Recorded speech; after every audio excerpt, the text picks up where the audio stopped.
পুরীর এই মন্দিরে আজও শিকল দিয়ে বাঁধা পবনপুত্র হনুমান। নেপথ্যে অবশ্য লুকিয়ে রয়েছে এক বিশেষ কারণ। জানেন রামভক্ত হনুমানের এমন দশা হয়েছে কোন মন্দিরে? কেনই বা বছরের পর বছর ধরে বজরংবলীকে সোনার শিকল দিয়ে বেঁধে রাখা হয়েছে? বিস্তারিত জানতে হলে অবশ্যই প্রথম থেকে শেষ পর্যন্ত দেখুন আমাদের এই বিশেষ ভিডিও। পুরী বললেই সবার আগে মাথায় আসে জগন্নাথের কথা, কিন্তু জগন্নাথ মানেই তো কৃষ্ণ, জগন্নাথ মানেই তো রাম। তাই পুরীতে হনুমানের মন্দির থাকবে এ কথা বলাই বাহুল্য। তবে এমন হনুমান মন্দির বোধহয় আর কোথাও নেই, কারণ এখানকার বিগ্রহটি সোনার শিকল দিয়ে বাঁধা। বাঙালির বেড়াতে যাওয়ার পছন্দের ঠিকানাগুলির মধ্যে অন্যতম হলো পুরী। একদিকে অতল সমুদ্র, অন্যদিকে জগন্নাথ, একই সঙ্গে তীর্থ ভ্রমণ আর প্রাকৃতিক সৌন্দর্য উপভোগ। পুরী গেলে এই দুটোই হয়। তবে আরও একটা কারণে শ্রীক্ষেত্র বিশেষভাবে জনপ্রিয়, আর তা হলো কিছু আশ্চর্য মন্দির। তালিকায় সবার উপরেই রয়েছে বেরি হনুমানের মন্দির, স্থানীয়দের কাছে যা দরিয়া হনুমান মন্দির হিসেবেও পরিচিত। মন্দিরের বিশেষত্ব বলতে পবন নন্দনের বিগ্রহ। সাধারণত কোনো মন্দিরের বিগ্রহ পরম যত্নে রাখা হয়, হোক না পাথরের, সেখানে যেন এতটুকু আঁচড় না লাগে। তবে বেরি হনুমানের বিশেষত্ব হলো এই বিগ্রহটি শিকল দিয়ে বাঁধা।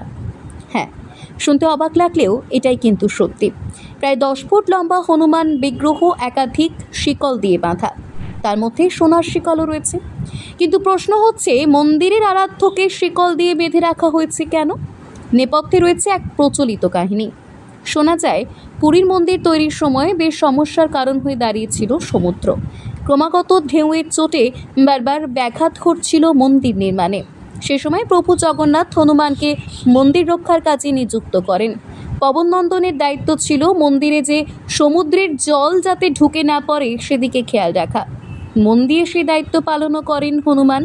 শোনা যায় হনুমানের কারণেই সব সমস্যা পেরিয়ে তৈরি হয় শ্রী মন্দির। কিন্তু চিরকাল তো আর হনুমান পুরীতে থাকবেন না, তিনিও মাঝে মধ্যে অন্য কোথাও যেতেন। কথিত আছে এমনই একবার হনুমান গিয়েছিলেন অযোধ্যায়, আর সেই সুযোগে সমুদ্রদেব এলেন জগন্নাথকে প্রণাম করতে।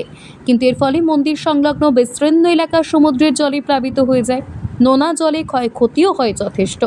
ভয়ানক চোটে গিয়ে জগন্নাথ ডেকে পাঠান হনুমানকে, কিন্তু তখন তো তিনি পুরীতেই নেই। তাই তড়িঘড়ি হনুমানকে পুরী ফিরে আসার নির্দেশ দেন প্রভু। একবার হনুমান ফিরতেই তিনি তার হাত শিকল দিয়ে বেঁধে দেন, আর সেই সঙ্গে নির্দেশ দেন কখনও পুরী ছেড়ে যেন হনুমান না যান।